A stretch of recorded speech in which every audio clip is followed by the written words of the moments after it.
तो दोस्तों आज हम आपको बताने वाले हैं तो आशिकी एपिसोड नंबर 114 के बारे में, जिसमें विक्रम जेडी साहब को कॉल करता है। जेडी साहब कहते हैं शांत हो जाओ विक्रम, बताओ क्या बात है। फिर विक्रम कहता है पता नहीं कल मोम कौन सी बूंद फटने वाली है, प्लीज आप घर आ जाइए। फिर जेडी साहब कहते हैं मुझे उसकी कोई परवाह नहीं है, मैं बस इतना चाहता हूँ कि तुम्हारी मोम मुझे जल्द से जल्द माफ कर दे और हमारी जिंदगी पहले जैसी हो जाए। अब तो जो कल होगा देखा जाएगा, तुम चिंता मत करो, मैं हूँ ना। इधर जेडी साहब और अनीता शर्मा कार में कहीं जा रहे होते हैं, तभी जेडी साहब अनीता से कहते हैं हमें पता था कि आप जरूर आएंगे। फिर अनीता कहती है कैसे नहीं आते, इतने सारे पाप जो किए हमने साथ साथ। फिर जेडी साहब कहते हैं हाँ तुम्हें याद है, पर भूलना मत वरना तुम्हें याद दिलाने का तरीका मैं ढूंढ ही लूंगा। तभी अनीता शर्मा को वो सारी बातें याद आती है जो अपने पति के साथ झगड़ा कर रही थी। फिर वो ये सब याद करके घबरा जाती है। जेडी साहब कहते हैं सब याद है? वो कहती है हाँ सब याद है, जिंदगी कहाँ से शुरू हुई थी और कहाँ तक आ चुकी है। फिर अनीता शर्मा कहती है वैसे जेडी साहब आपने कितना अच्छा प्लान किया है। पंक्ति के साथ साथ आहन भी मुझ पर विश्वास करने लगा है, उसके चेहरे से दिख रहा था।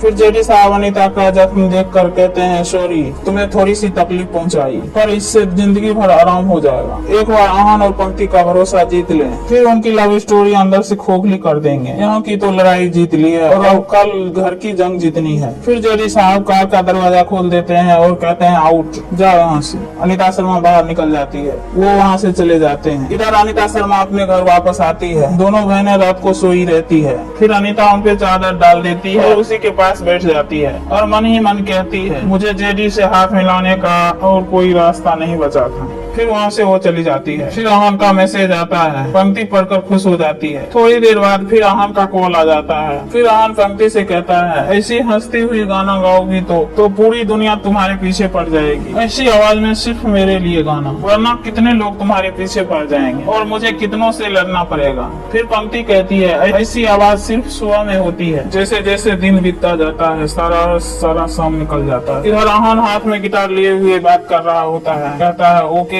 फिर आहन कहता है फिर तो मजबूरी हो गई ना, जब भी तुम सोओगी मुझे आसपास रहना पड़ेगा। फिर पंक्ति हंसने लगती है। फिर पंक्ति कहती है आहन सुनो ना, तभी आहन कहता है कहो ना। फिर पंक्ति कहती है मैं कुछ कहना चाहती हूँ। इधर आहन सुनने के लिए बेकरार होता है, तभी आहन कहता है आई लव यू टू। पंक्ति कहती है तुम्हें कैसे पता। फिर आहन कहता है मैडम सब कनेक्शन की बात है। अच्छा मैं 2 बजे लेने आ रहा हूँ, जल्दी से रेडी हो जाओ। नर्वस तो नहीं हो ना, कल की एसपी चार्ट है ना। फिर पंक्ति कहती है नर्वस तो नहीं हूँ पर थोड़ी घबराहट हो रही है। आहन कहता है चलो घबराओ मत, जल्दी से रेडी हो जाओ, मैं लेने आ रहा हूँ। पंक्ति कहती है लेकिन। आहन कहता है लेकिन बाद में मैं अभी लेने आ रहा हूँ, ठीक है ओके बाय। फिर फोन रख देता है। पंक्ति आहन की बात सुनकर मुस्कुरा रही होती है। इधर जेडी साहब और शीतल दोनों ऑफिस पहुँच जाते हैं। शीतल जेडी से कहती है तैयार हो। जेडी साहब कहते हैं मैं तो बस एक ही चीज के लिए तैयार हूँ, तुम्हारे साथ जिंदगी बिताने के लिए, मेरे लिए और कोई चीज इम्पोर्टेंट नहीं है। फिर शीतल चश्मा उतार कर कुर्सी पर बैठ जाती है और कहती है क्या पता विल सुनने के बाद कोई इम्पोर्टेंट चीज निकल आई। मैनेजर फाइल शीतल जी को देते हैं, वो पन्ना पलट कर पढ़ने लगती है, जिसमें लिखा रहता है मैं शीतल धनराज वर्मा, मैं अपने पूरे होशो हवास में ये वसीयत कर रही हूँ, मेरे मरने के बाद मेरी पूरी जायदाद मेरे बेटे विक्रम धनराजगीर, मेरी बहू ऋचा धनराजगीर, मेरे भतीजे आहन धनराजगीर और मेरी भतीजी काया धनराजगीर में बराबर बांट दी जाएगी।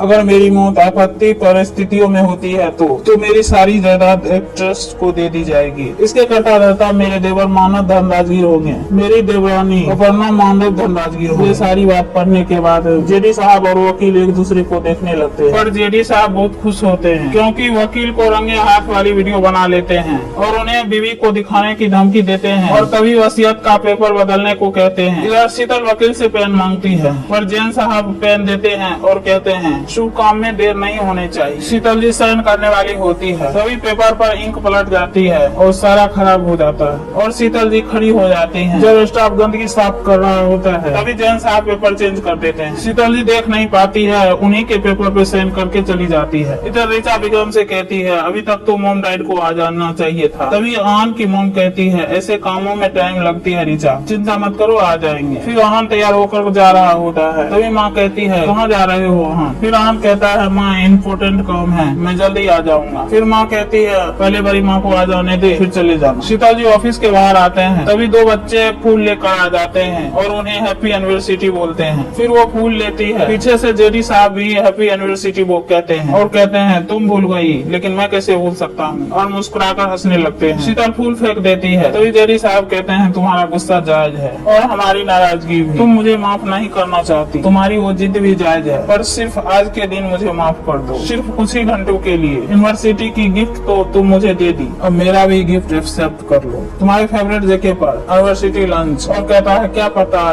ये हमारी आखिरी यूनिवर्सिटी लंच हो। शीतल कुछ सोच में पड़ जाती है। फिर जेडी साहब कहते हैं इतने दिनों से जो कुछ भी हो रहा है तुम जानती हो मैं तुमसे प्यार करता था, करता हूँ, करता रहूंगा और उसकी सजा भुगतने के लिए मैं तैयार हूँ, सो प्लीज। फिर जेडी साहब वकील को कहते हैं आप घर जाइए और वहाँ पे सबको बता दीजिए कि मैम ने क्या कागज बनवाए हैं, घर पे सभी इंतजार कर रहे होंगे। फिर वकील वहाँ से घर के लिए चला जाता है। फिर शीतल भी वहाँ से चली जाती है। इधर घर पे सभी परेशान हो रहे होते हैं। इधर आन कहता है मोम मैं लेट हो रहा हूँ, मैं अब जा रहा हूँ। तभी विक्रम कहता है क्या मोम क्या इन्वेस्ट करने वाली है, उनमें कोई इंटरेस्ट नहीं है तुम्हें, तेरे फ्यूचर में क्या लिखा है? फिर आन कहता है मेरे फ्यूचर में क्या लिखा है बड़ी मोम की फ्यूचर से रिलेटेड नहीं है, किसी और से रिलेटेड है, और वैसे भी मुझे ना बड़ी मोम की विल में इंटरेस्ट है ना उनकी प्रॉपर्टी में। फिर आहान माँ को साइड में ले जाता है और कहता है आहान पंक्ति के पास जाने की बात कहता है। फिर माँ मंदिर से धागा लेकर देती है और कहती है ये देना उसे बांध लेने, ये गुड लक उसके साथ रहेंगे और पंक्ति को मेरी तरफ से ऑल द बेस्ट कह देना। फिर आहान वहाँ से चला जाता है। तभी वकील साहब घर में आ जाते हैं और कहते हैं शीतल मैम ने अपना कागजात बनवा लिए और उस पर साइन भी कर दी है और वो बिल आप सभी के सामने हमें पढ़ने के लिए भेजा है। फिर आहान की माँ कहती है वो खुद कहाँ है, सभी परेशान हो रहे होते हैं। तभी आहान की माँ शीतल को फोन करती है और पूछती है दीदी आप कहाँ हैं, ठीक तो है ना? वो कहती है हाँ हम ठीक हैं, बस थोड़ी देर के लिए बाहर आई हूँ, मैं आ रही हूँ। फिर इधर से जेडी साहब कहते हैं अरे आज हमारी यूनिवर्सिटी है, हस्बैंड वाइफ को बस थोड़ी देर के लिए अकेला छोड़ दो। आहान की माँ कहती है वैसे आपके वकील आए हुए हैं यहाँ पर। फिर शीतल कहती है हाँ उसे मैंने ही भेजा था। वो कहती है दीदी आप प्लीज घर आ जाइए, पता नहीं मेरा दिल क्यों घबरा रहा है, आप अपना ध्यान रखना। शीतल कहती है तुम टेंशन मत लो मैं आ रही हूँ। फिर आहान की माँ सभी को कहती है दीदी और भाई साहब किसी काम से बाहर गए हुए हैं, आप पेपर पढ़कर सुना दीजिए। वकील कहता है अब मैं आप सभी के सामने शीतल मैम का बिल पढ़ने जा रहा हूँ। वकील बिल पढ़ता है मैं शीतल धनराज गिर अपने पूरे होशो हवास में अपनी वसीयत बना रही हूँ, मेरे मरने के बाद मेरी पूरी जायदाद मेरे पति जैन धनराज गिर को दे दी जाए। यह सुनते ही पूरे परिवार वाले चौंक जाते हैं। वकील आगे पढ़ता है, उसमें लिखा रहता है यही मेरी इच्छा है। यह सुनते ही सभी के मुंह खुले के खुले रह जाते हैं। एपिसोड यहीं पे खत्म होती है। आगे की जानकारी पाने के लिए हमारे चैनल को लाइक करें, सब्सक्राइब करें। Thank you. तो इसके आगे तुआसी का एपिसोड नंबर 113 चलेगा। तो अगर आपने उसे ऑलरेडी देख रखा है तो आप इस वीडियो को यहाँ पे छोड़ के जा सकते हैं। अगर आपने उसे नहीं देखा तो आइए एक बार देख लीजिए। तो दोस्तों आज हम आपको बताने वाले हैं तुआसी की एपिसोड नंबर 113 के बारे में, जिसमें पंक्ति, पूर्वा, मोंटी तीनों अनीता शर्मा के घर में होते हैं। फिर मोंटी कहता है अनीता जी अब आपकी तबीयत कैसी है? आप तो स्ट्रॉन्ग लेडीज हैं, आपसे ये उम्मीद नहीं थी। आज आपने हमारा तारीफ भी नहीं किया, हर बार तो करती थी, झूठी ही सही। फिर अनीता कहती है मुझे भी आपसे ये उम्मीद नहीं थी कि आप पूर्वा को इस नर्क में वापस ले आएंगे, प्लीज आप उसे यहाँ से ले जाइए, फिर आप जितनी चाहे उतनी आपकी तारीफ करूंगी। तभी पूर्वा कहती है नहीं माँ मैं कहीं नहीं जाऊंगी, आपको इस हालत में छोड़कर तो बिल्कुल ही नहीं। फिर मोंटी कहता है हाँ हम इनका बात तो टाल ही नहीं सकते। फिर अनीता शर्मा कहती है ठीक है फिर मैं सही वक्त का इंतजार करूंगी जब आप पूर्वा के हाथ मांगकर उसे यहाँ से ले जाएंगे, हमेशा हमेशा के लिए। तभी पूर्वा खुश हो जाती है और मुस्कुराने लगती है। मोंटी कहता है सोच लीजिए हाथ मांगने पर नहीं दिया तो हाथ छुड़ा कर ले जाऊंगा। इस बात पर सभी हंसने लगते हैं। इधर आहान टीवी पर देख रहा होता है, तभी उसे पंक्ति की कही हुई बातें याद आती है और वो वहाँ से पंक्ति के लिए चल पड़ता है। इधर रीचा विक्रम से कहती है इस सिचुएशन में तुम्हें रोमांस सूझ रहा है, हाथ जोड़कर कहती है प्लीज विक्रम कभी तो सीरियस हो जाया करो, तुम्हें पता है ना कि कल क्या होने वाला है। विक्रम शराब पीने की वजह से बेड पर लड़खड़ा कर गिर जाता है और कहता है प्लीज रीचा अब दोबारा मत शुरू हो जाओ। फिर वही आहान पंक्ति मैं ये सुन सुन के थक गया हूँ। फिर रीचा कहती है कैसे बातें कर रहे हैं, उन दोनों की वजह से आज हमारा फ्यूचर खतरे में है। है और कहती है पता नहीं कि मोम कल क्या अनाउंसमेंट करने वाली है, लेकिन कल अगर कुछ भी गड़बड़ हुई तो सब उसकी वजह से होगी।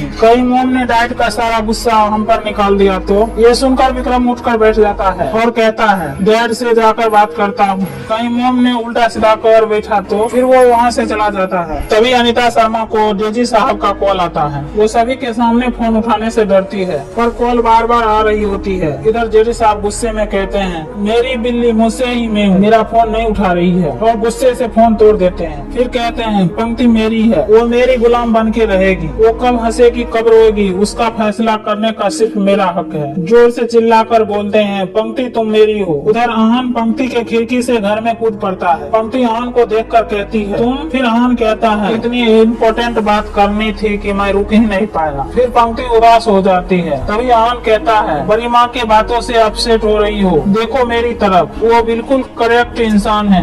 आज तक उन्होंने गलत डिसीजन नहीं लिया है, वो बस बड़े पापा की वजह से थोड़ी अपसेट है, और जब टेंशन होती है तो गुस्सा अपने पर ही निकाले जाते हैं। पंक्ति कहती है वही तो आहन, वो पहले से ही टेंशन में है, उन्हें और हॉट नहीं करना चाहिए। अपनी जगह वो भी ठीक है, वो आगे बोलना चाहती है, और आहन पंक्ति की मुंह बंद कर देता है और कहता है वो घर तेरा भी है, और अगर तेरा नहीं है तो मेरा भी नहीं है। ये कहानी अनोखी है, साथ साथ जिएंगे, और आगे कुछ बोलने वाला होता है। फिर पंक्ति आहन की मुंह बंद कर देती है। फिर आहन पंक्ति को बैठा देता है और कहता है जो मैं कहने आया था वो तो भूल ही गया। फिर आहन अपना फोन निकाल कर दिखाता है। तभी पंक्ति कहती है ये तो कोई कंपटीशन है। आहन कहता है कंपटीशन नहीं, ये हमारी हर प्रॉब्लम का सोल्यूशन है। सुनो तुम जाओगी वहाँ पे पार्टिसिपेट करोगी, जीतोगी तो अवश्य, और फिर स्टार बन जाओगी। वहाँ से तुम्हारी लाइफ का नया चैप्टर खुद होगा, पुराना चैप्टर एकदम खत्म। अब तुम ही बताओ स्टार को कोई घर में आने से मना कर सकता है? फिर पंक्ति कहती है तुम ऐसी बातें करते हो कि लगता है कुछ भी हो सकता है। फिर आहन घुटने के बल बैठ जाता है और पंक्ति के हाथ पकड़कर कहता है बताओ तुम पार्टिसिपेट करोगी ना? पंक्ति कहती है बिना पार्टिसिपेट किए बगैर स्टार कैसे बनूंगी? फिर आहन कहता है नर्वस तो नहीं होगी? पंक्ति कहती है हाँ, पर मैं सबको अपना बैक स्टोरी बताऊंगी,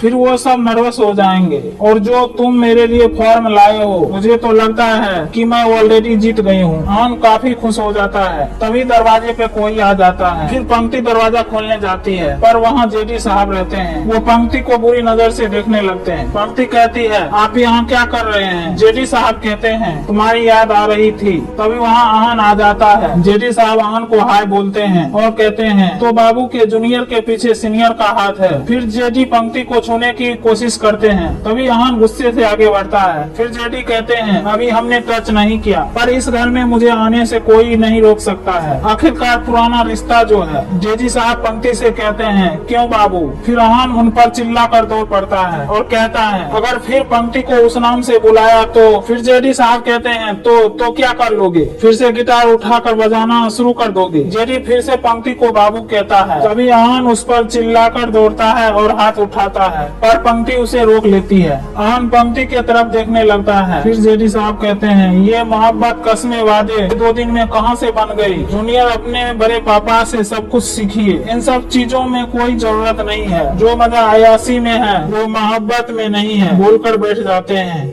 वीडियो में इतना ही, क्योंकि ये वीडियो लंबी हो चुकी है।